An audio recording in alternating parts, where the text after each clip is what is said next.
বন্ধুসকল, আজি অসমীয়াত এই ভিডিঅ'টো বনাইছোঁ। অসমীয়াত আমি আলোচনা কৰিম পেলেষ্টাইন বৰ্তমানৰ যি অৱস্থা, তাৰ ইতিহাস আৰু ঘটনাৱলীৰ বিষয়ে আপোনালোকক জনাবলৈ চেষ্টা কৰিম। ভিডিঅ'টো অলপ দীঘলীয়া হ'লেও আপোনালোকে ধৈৰ্য সহকাৰে ভিডিঅ'টো চাব আৰু ভাল লাগিলে কমেণ্ট কৰিব, শ্বেয়াৰ কৰিব।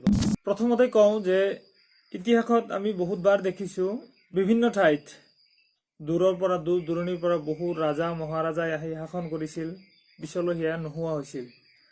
তো এয়া একদম নতুন হেৰি নহয়, কোনো কনচেপ্ট নহয়।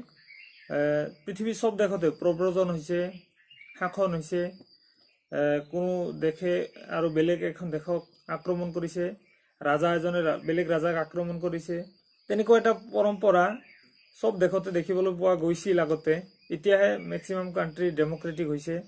তো প্ৰথমতে চোৱা যাওক ভৌগোলিক যিখিনি জিঅ'গ্ৰাফিকেল মেপ, এইখিনি আপোনালোকে দেখিবলৈ পাইছে। পেলেষ্টাইনৰ চাৰিওপক্ষে যিবোৰ দেশ আছে সেইবোৰ ইছলামিক দেশ, ইজিপ্ত, লেবানন, চিৰিয়া আদি কৰি ইৰাক, চৌদি আৰৱ, চাৰিওফালে তাৰমানে মুছলিম দেশ, আৰু মাজতে এখন ইহুদী দেশ বৰ্তমানে ইজৰাইল, যিখন আগতে পেলেষ্টাইন আছিল। তো ইহুদীসকলে এইখন দখল কৰি পেলেষ্টাইনীসকলক তাৰ পৰা খেদি পঠাই আছে বা তাৰ পৰা অত্যাচাৰ কৰি আছে।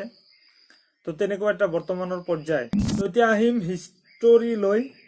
পোনপ্ৰথমে জানিবলৈ চেষ্টা কৰিম আমি তিনিটা এগ্ৰিমেণ্টৰ পাছতে এই দৃশ্য একদম সলনি হৈছিল। তো ইতিহাসৰ যি উলট পালট আৰম্ভ হৈছিল, এয়া আৰম্ভ হৈছিল প্ৰথম বিশ্বযুদ্ধৰ পাছৰে পৰা। তো প্ৰথম বিশ্বযুদ্ধলৈ পেলেষ্টাইন অটোমান এম্পায়াৰৰ এটা অংশ আছিল। প্ৰথম বিশ্বযুদ্ধ চলি থকা অৱস্থাত তিনিটা গুৰুত্বপূৰ্ণ চুক্তি হৈছিল, এগ্ৰিমেণ্ট। আৰু তাৰ পাছতে পেলেষ্টাইনৰ দৃশ্য সলনি হ'ল। লাহে লাহে ইহুদীসকলে পেলেষ্টাইনত আহি বসতি স্থাপন কৰিলে।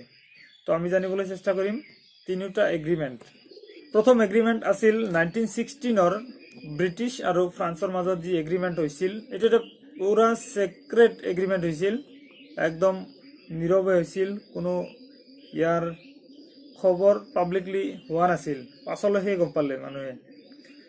তো ইয়াক কোৱা হ'ল 6 পিকট এগ্ৰিমেণ্ট, য'ত ফ্ৰান্স আৰু ব্ৰিটেইনে এনেকুৱা এটা এগ্ৰিমেণ্ট কৰিছিল যে অটোমান এম্পায়াৰক যদি আমি ভাঙিব পাৰোঁ, অটোমান এম্পায়াৰক যদি আমি ক্ষমতাৰ পৰা পাৱাৰৰ পৰা যদি খেদাব পাৰোঁ বা একদম নিশেষ কৰিব পাৰোঁ, সেইখিনি জাগা যি মুছলিম ডমিনেটেড এৰিয়া আছিল, এই বৃহৎ এক জাগা, মধ্যপ্ৰাচ্যৰ এক জাগা, এই জাগাখিনি আমি দুটা ভাগত ভাগ কৰিম।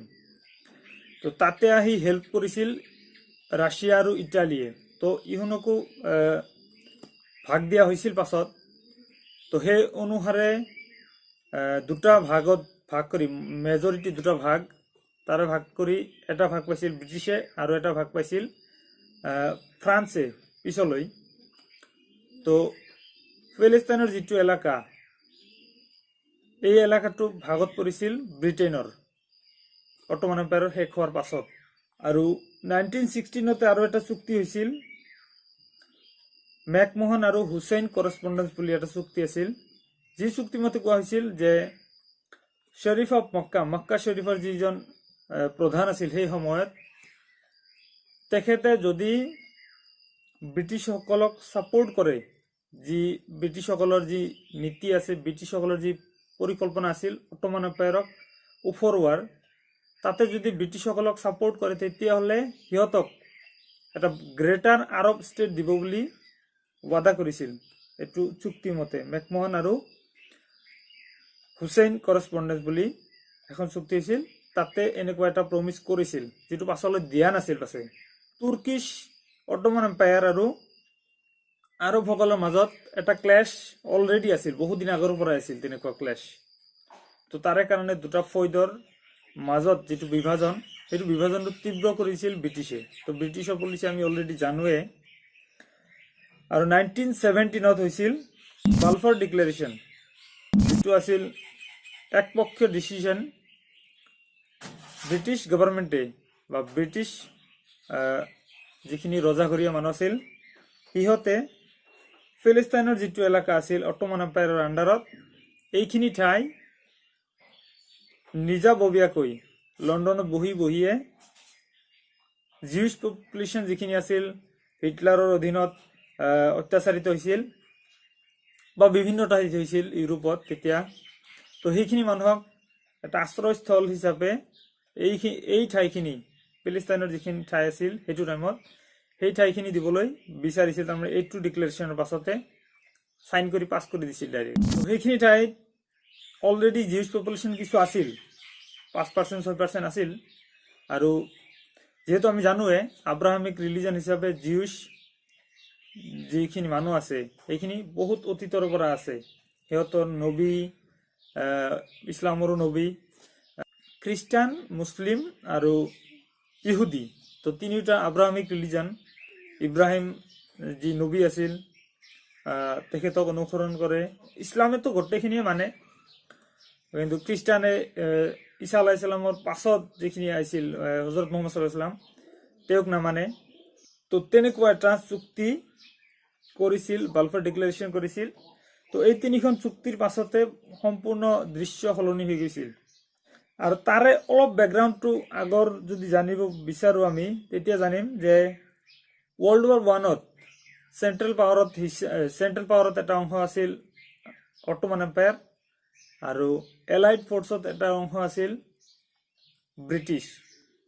তো তাৰে পৰা ক্লেছটো আৰম্ভ হৈছিল। আচলতে ব্ৰিটিছ, ফ্ৰান্স, ৰাছিয়া, ইটালী এইকেইটা আছিল এলাইড ফ'ৰ্চত, আৰু চেণ্ট্ৰেল পাৱাৰত আছিল Ottoman Empire, Germany, Austria Hungary এটা দেশ আছিল তেতিয়া, আৰু বুলগেৰিয়া কৰি এটা দেশ।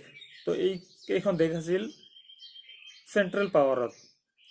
আৰু বিশ্বযুদ্ধত চামিল হোৱাৰ লগে লগে 1914ত 29 অক্টোবৰত এটা এটেক কৰিছিল অটোমান এম্পায়াৰে ৰাছিয়াত। আৰু ৰাছিয়াই তাৰ প্ৰত্যুত্তৰ দি কৈছিল যে আমি অটোমান এম্পায়াৰৰ বিৰুদ্ধে যুদ্ধ কৰিম, আৰু এই প্ৰত্যুত্তৰ দিছিল 5 নৱেম্বৰ 1914ত। আৰু অলৰেডি অটোমান এম্পায়াৰে তাৰ জাষ্ট কেইবছৰমান আগতে অলৰেডি 2-3খন যুদ্ধ অলৰেডি হাৰিছিল। তাৰ এখন আছিল 1911, 1912ত হৈছিল ইটালো তুৰ্কিছ ৱাৰ, সেইখন হাৰিছিল। 1912, 1913ত হৈছিল বালকান ৱাৰ, সেইখনো হাৰিছিল। তো অলৰেডি দুৰ্বল হৈ আহিছিল, এটা শেষ অৱস্থাত আহিছিল। তো বালফৰ ডিক্লেৰেশ্যন যেতিয়া কৰিলে তাৰ পাছতহে এটা গ্ৰুপ সেই জেগাখিনিত পঠাই দিছিল ব্ৰিটিছে, যে তাৰ স্থিতি, তাৰ মানুহৰ কথাখিনি অলপ জানি, তাতে অলপ ষ্টেটাছটো জানি আহক, যে তাতে ইহুদী মানুহখিনি গ'লে কেনেকৈ, ক'ত থাকিব, কি কৰিব, তেনেকুৱা এটা পৰ্যালোচনা, এটা কেলকুলেশ্যন কৰিবলৈ পঠাই দিছিল। কিন্তু যেতিয়া গ্ৰাউণ্ডত আহিল তেতিয়া মানুহখিনিয়ে জানি তাৰ অবজেকশ্যনটো কৰিছিল, কিন্তু অবজেকশ্যন কৰিবলৈ বেছি সময় নাছিল সিহঁতৰ হাতত। তো 1917ৰ অক্টোবৰ মাহত 31 অক্টোবৰত ব্ৰিটিছে অলৰেডি ফিলিস্তাইনত মিলিটাৰী ফ'ৰ্চ পঠাই দিছিল। আৰু তাৰ পাছত ষ্টাৰ্ট হৈছিল জিউছ পপুলেশ্যন যিখিনি আছিল, ইহুদী মানুহ যিখিনি আছিল, সেইখিনি এটা এটাকৈ পঠাই দিয়া। ইউৰোপৰ বিভিন্ন ঠাইৰ পৰা পঠাই দিছিল, হেজাৰে এটা এটাকৈ নহয় আচলতে। তো তেনেকৈ পঠাই দি ফিলিস্তাইনৰ যিখিনি এলেকা আছিল তাতে আহি বসতি স্থাপন কৰিছিল সিহঁতে। নেক্সট 1918 আৰু 1947ৰ ভিতৰত বহুত পৰিৱৰ্তন হৈছিল তাৰে ফিলিস্তাইনৰ যিখিনি এলেকা আছে তাতে জিউছ পপুলেশ্যনৰ। কাৰণ 1918ত যিটো চেঞ্চাছ হৈছিল ব্ৰিটিছৰ, সেই সময়ত আছিল 6% জিউছ ফিলিস্তাইনত, আৰু 33% হৈছিল 1947ৰ সময়ছোৱাত। এইখিনি সময়ছোৱাত 33% লৈ পপুলেশ্যনখিনি বাঢ়িছিল। তো তাৰ কিছুদিন পাছতে যি প্ৰতিবাদ হ'ল, কিবা হ'ল, অলপ ক্লেছেছ আৰম্ভ হ'ল। তাৰ পাছত নেইবাৰিং কাণ্ট্ৰিজখিনিয়ে স্বাধীনতা পাবলৈ ধৰিলে। তো 1932ত পালে ইৰাকে স্বাধীনতা। তাৰ পাছতে আৰম্ভ হ'ল ফিলিস্তাইনত স্বাধীনতাৰ এটা দাবী, প্ৰবল দাবী। তো 1936ৰ পৰা 1939 লৈ ফিলিস্তাইনৰ মাজত বহুত প্ৰতিবাদ আৰম্ভ হৈছিল, ৰিভল্ট আৰম্ভ হৈছিল, বিদ্ৰোহ। তো ইণ্ডিপেণ্ডেন্সৰ কাৰণে বহুত জোৰদাৰ দাবী হৈছিল, কিন্তু ব্ৰিটিছে সেইখিনিক পাত্তা দিয়া নাছিল। তাৰ পাছতে ব্ৰিটিছৰ ক্ষমতা লাহে লাহে শেষ হ'ল বিশ্বযুদ্ধৰ পাছত, দ্বিতীয় বিশ্বযুদ্ধৰ পাছত। তেতিয়া 1947ত ইউনাইটেড নেশ্যন যেতিয়া নতুনকৈ হ'ল, 1945ত ইউনাইটেড নেশ্যন হ'ল, 1947ত ইউনাইটেড নেশ্যনক তাৰমানে এইখিনি দায়িত্ব দিলে। ইউনাইটেড নেশ্যনে পাৰ্টিশ্যন প্লেন বনাই দিলে। তো পাৰ্টিশ্যন প্লেনটো আছিল এটা তাৰমানে বাইচড প্লেন। 67% মানুহ থকা এটা জনগোষ্ঠীক ঠাই দিছিল মাত্ৰ 45% এলেকা, আৰু জিউছ পপুলেশ্যন যিটো আছিল সেইখিনি 47ৰ মতে ডাটা এনেকুৱা যে 33% পপুলেশ্যনৰ কাৰণে দিয়া হৈছিল 55% এলেকা। তাৰ পাছত 1947ত যিখন প্লেন বনালে, প্লেনটো ইজৰাইলীহঁতে জিউছহঁতে তো একচেপ্ট কৰিলে, বাট আৰব হতে তাৰ প্ৰতিবাদ তেতিয়াৰ পৰা আৰম্ভ কৰিলে যে আমি এইখিনি না মানো, আমাৰ যিখিনি দাবী আছে আমাৰ দাবী মতে এইখিনি নহয়। তো 1948ত আৰম্ভ হ'ল ফাৰ্ষ্ট আৰব জিউছ ৱাৰ। তাতে আপোনাৰ যিখিনি নেবাৰিং আৰব কাণ্ট্ৰিজ আছিল সিহঁতে পুৰা জোৰে তাৰমানে ইজৰাইলৰ বিৰুদ্ধে যুদ্ধ আৰম্ভ কৰিলে। 14th মে 1948ৰ পৰা 10th মাৰ্চ 1949লৈ এই যুদ্ধ চলিল। তো ইয়াৰ মাজতে ব্ৰিটিছ গুচি গ'ল আৰু ইজৰাইলে যুদ্ধৰ একদম সেইটো টাইমতে ষ্টাৰ্টিং পইণ্টতে ইণ্ডিপেণ্ডেন্স ডিক্লেয়াৰ কৰি দিলে। 15th মে 1948ত ইজৰাইলে ইণ্ডিপেণ্ডেন্স ডিক্লেয়াৰ কৰিলে। তো তাৰ পাছতে সেইদিনাই 15 মেতে নিয়াৰলি 7,50,000 পেলেষ্টাইনিয়ান মানুহখিনিক ইজৰাইলৰ বিভিন্ন ঠাইৰ পৰা খেদি পঠিয়ালে। তো তেনেকুৱা ডাটা এভেইলেবল আছে অলৰেডি, আপোনালোকে চাব পাৰে। তো 7,50,000 মানুহ সেইটো সময়তে বিভিন্ন ঠাইৰ পৰা পেলেষ্টাইনৰ তো ইজৰাইল সিহঁতে খেদি পঠিয়ালে। সেই ডেটোক কমেমৰেট কৰিবলৈ আজি তাৰমানে পেলেষ্টাইনিয়ানসকলে নাকবা ডে চেলিব্ৰেট কৰে। তো নাকবা মানে ইংৰাজীত কয় কেটাষ্ট্ৰফ, ধ্বংসস্তূপ বা তেনেকুৱা এটা ট্ৰেন্সলেট কৰিলে হ'ব। আৰু তাৰ পাছত যুদ্ধৰ পাছতে 78% এলেকা পেলেষ্টাইনৰ এইখিনি কব্জা কৰিলে জায়নিষ্ট মিলিটেৰীয়ে, আৰু বাকী থকা 22% যিখিনি জাগা আছিল এইখিনিও পেলেষ্টাইনিয়ান মানুহৰ দখলত নাথাকি সেইখিনি গুচি গ'ল ইজিপ্ত, জৰ্ডান, চিৰিয়া আদি দেশৰ তাৰমানে হাতত পাৱাৰখিনি গুচি গ'ল এডমিনিষ্ট্ৰেশ্যন। 1949ৰ পৰা আৰ্মিষ্টিছ এগ্ৰিমেণ্টখিনি আৰম্ভ হ'ল। অস্ত্ৰ বিৰতি তেনেকুৱা এটা শব্দ ট্ৰেন্সলেট হ'ব। তো ইজিপ্তেও কৰিলে, জৰ্ডানেও কৰিলে, চিৰিয়াও কৰিলে, লেবাননেও কৰিলে, তেনেকুৱা এটা এটাকে কৰিলে। 1964ত PLO পেলেষ্টাইন লাইবাৰেশ্যন অৰ্গেনাইজেশ্যন ফৰ্ম হ'ল। সিহঁতৰ দাবী এটা আছিল যে আমি যিকোনো হালতত হ'লেও আমি লাইবাৰেট কৰিম, এইখন পেলেষ্টাইনখন আজাদ কৰিম, স্বাধীন কৰিম।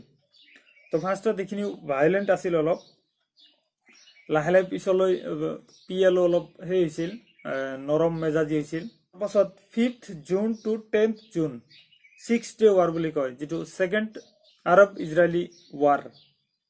তো এইখন হৈছিল, এইখনত ইজৰাইলে যুদ্ধত জিকিল। যিখিনি চিনাই প্ৰভিন্স আছিল ইজিপ্তৰ পৰা এইখিনি লৈ ল'লে, গাজা প্ৰভিন্স লৈ ল'লে, আৰু ৱেষ্ট বেংক লৈ ল'লে জৰ্ডানৰ পৰা। তো তেনেকুৱা বহু ঠাই ইজৰাইলে আৰু ঘূৰাই পালে। তো 1974ত PLO আছিল, পেলেষ্টাইন লাইবাৰেশ্যন অৰ্গেনাইজেশ্যন। সিহঁতক ৰিপ্ৰেজেণ্ট কৰিবলৈ এটা চান্স দিয়া হ'ল ইউনাইটেড নেশ্যনছত। পেলেষ্টাইনিয়ান ৰিফিউজিসকলক প্ৰতিনিধিত্ব কৰিবলৈ সুযোগ দিয়া হৈছিল 1974ত। 1978 ইজৰাইল ইজিপ্তৰ মাজত এটা শান্তি চুক্তি আৰম্ভ হৈছিল। এই শান্তি চুক্তিত অংশগ্ৰহণ কৰিছিল আনৱাৰ ছাদাত, যিজন ইজিপ্তৰ প্ৰেচিডেণ্ট আছিল সেইটো টাইমত, আৰু মেগাচিম বেজিন ইজৰাইলৰ প্ৰাইম মিনিষ্টাৰ আছিল। তো সিহঁতৰ মাজত শান্তি চুক্তি হৈছিল, আৰু পাছলৈ ইহঁত দুয়োটাক শান্তি নোবেল বঁটা দিয়া হৈছিল 1979ত। তো সেই চুক্তিৰ পাছতে ইজিপ্তে ঘূৰাই পাইছিল চিনাই প্ৰভিন্স। 1987ত হামাছ ফৰ্ম হৈছিল। গাজা আৰু ৱেষ্ট বেংকত ইজৰাইলী আগ্ৰাসন বহুত বাঢ়াৰ পাছতে সেইখিনি মানুহে তাতে প্ৰতিবাদ আৰম্ভ কৰিছিল 1987ত সেইটো টাইমতে। আৰু তাৰ পাছতে ইমান ভাইলেণ্ট হৈছিল, প্ৰটেষ্ট আপৰাইজিং কয়, ইন্তিফাদা মানে। তো ফাৰ্ষ্ট ইন্তিফাদাত বহুত মানুহ বিদ্ৰোহ আৰম্ভ কৰিছিল ইজৰাইলী আগ্ৰাসনৰ বিৰুদ্ধে। 1993 আৰম্ভ হৈছিল অশ্লো একৰ্ড। এতিয়া PLOৰ যিখিনি প্ৰতিনিধি আছিল ইয়াছিৰ আৰাফাত আৰু আছিল 2 এজন, আমেৰিকাৰ ৰাষ্ট্ৰপতি আছিল বিল ক্লিণ্টন আৰু ইজৰাইলৰ প্ৰাইম মিনিষ্টাৰ আছিল ইজাক ৰবিন। তো এই তিনিজন মূল মানুহ, ইহঁতৰ মাজত আৰম্ভ হৈছিল অশ্লো একৰ্ড। অশ্লো একৰ্ডৰ মতে ৱেষ্ট বেংকৰ যিখিনি জাগা, ৱেষ্ট বেংকৰ জাগাখিনি 3টা ভাগত ভাগ কৰিছিল এই অশ্লো একৰ্ড মতে। এই সেকশনটো দিছিল পেলেষ্টাইনিয়ানসকলক। বি পাৰ্ট, এৰিয়া বি দিয়া হৈছিল 2টা কমিউনিটিৰ হাতখনত দিয়া হৈছিল, আৰু সেকশন চি দিয়া হৈছিল ইজৰাইলীসকলৰ দখলত, ইজৰাইলীসকলৰ আণ্ডাৰত দিয়া হৈছিল। কিন্তু প্ৰব্লেম এটা আছিল যে এৰিয়া চিত মেজৰিটি তাৰমানে যিখিনি চৰ্চেছ, নেচাৰেল ৰিচোৰ্চেছ বা পানী বা এগ্ৰিকালচাৰেল লেণ্ড, এইখিনি এৰিয়া চিত আছিল, যাৰ একদম মিনিমাম এটা অংশ হেৰিয়ে পাইছিল, ফিলিস্তিনিয়ানসকলে পাইছিল। তো তাৰ কাৰণে বহুত ক্লেছ হৈছিল, বহুত প্ৰতিবাদ হৈছিল, বহুত অসুবিধা হৈছিল ফিলিস্তিনিয়ানসকলৰ, কাৰণ মেজৰিটি চ'ৰ্চ নেচাৰেল ৰিচোৰ্চেছ ইজৰাইলীসকলৰ হাতত আছিল। তাৰ পাছত শান্তি চুক্তি মতে যিখিনি আগুৱাইছিল, এই শান্তি চুক্তি পুনৰ বিঘ্নিত হৈছিল 2000 চনত। এৰিয়েল শ্বেৰন যিজন ফৰেইন মিনিষ্টাৰ আছিল ইজৰাইলৰ সেইটো সময়ত, পিছলৈ প্ৰধানমন্ত্ৰী হৈছিল, তেখেতে ভিজিট কৰিছিল চিদ এল আকছা।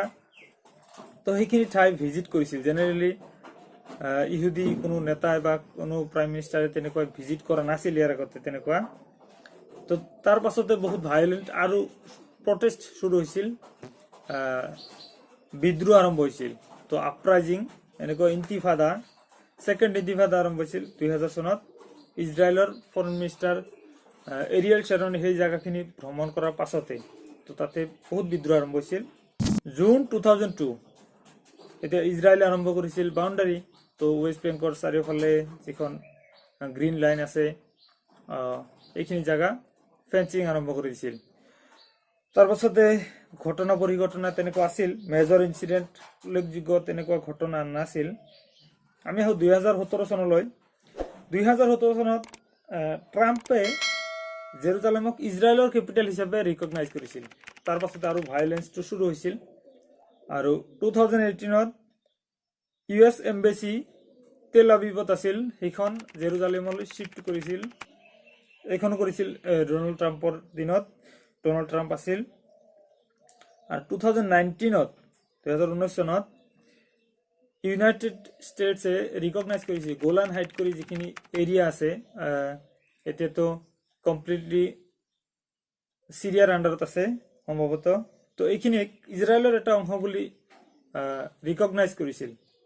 তাৰপাছত এতিয়া ৰমজান, এবছৰৰ ৰমজান 2021 ৰমজানত যিটো ষ্টাৰ্ট হৈছে, এইখিনি হ'ল যে ইষ্ট জেৰুজালেম কৰি যিখিনি জাগা, তো আচলতে যিখিনি পাৰ্টিশ্যন প্লেন আছিল সেই হিচাপে এইখিনি জাগা গোটেই জেৰুজালেম চহৰটোৱে আছিল ইউনাইটেড নেশ্যনছৰ আণ্ডাৰত এডমিনিষ্ট্ৰেশ্যনত। যেনেকুৱা দখল হৈছে বা যেনেকুৱা আগ্ৰাসন হৈছে, এতিয়া ৱেষ্ট জেৰুজালেমখিনি মেজৰিটি পাৰ্ট ইজৰাইলে শাসন কৰি আছে, তাতে দখল কৰি আছে। এতিয়া ইষ্ট জেৰুজালেমৰ জাগাখিনিও লাহে লাহে লাহে লাহে ইজৰাইলীহঁতে কব্জা কৰিবলৈ চেষ্টা কৰি আছে। আৰু শ্বেইখ জাৰ্ৰা কৰি এটা বস্তি এলেকা আছে তাতে, সেই বস্তি এলেকাখিনি এই বছৰৰ ৰমজানত বহুত মানুহে তাতে, ইজৰাইলী মানুহে তাতে ফিলিস্তিনিয়ান মানুহসকলক ঘৰৰ পৰা খেদি দি, ঘৰৰ পৰা উলিয়াই দি সেই জাগাখিনি লৈ আছিল।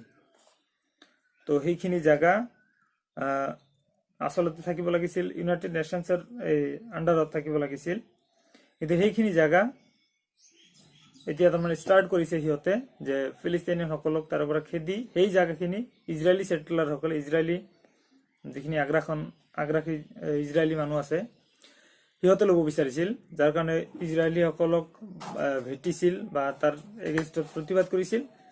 তাৰপাছত লাহে লাহে তীব্ৰ হ'ল প্ৰতিবাদ, চাৰিওফালে আমি দেখিবলৈ পালোঁ কেনেকুৱা হোৱা দোৱা। লাহে লাহে এই প্ৰতিবাদ বাঢ়িল, গাজাতো হ'ল, ৱেষ্ট বেংকত হ'ল, চাৰিওফালে হ'ল। তো তেনেকুৱা এটা বেয়া পৰিস্থিতি বৰ্তমানে আছে। পেলেষ্টাইনৰ ইতিহাস, পেলেষ্টাইনৰ বৰ্তমানৰ অৱস্থা, যিটো ৰূপ লৈছে ইজৰাইলৰ। তো আপোনালোকে ভাল লাগিলে ভিডিঅ'টো শ্বেয়াৰ কৰিব আৰু চেনেলটো ছাবস্ক্ৰাইব কৰিব। ধন্যবাদ।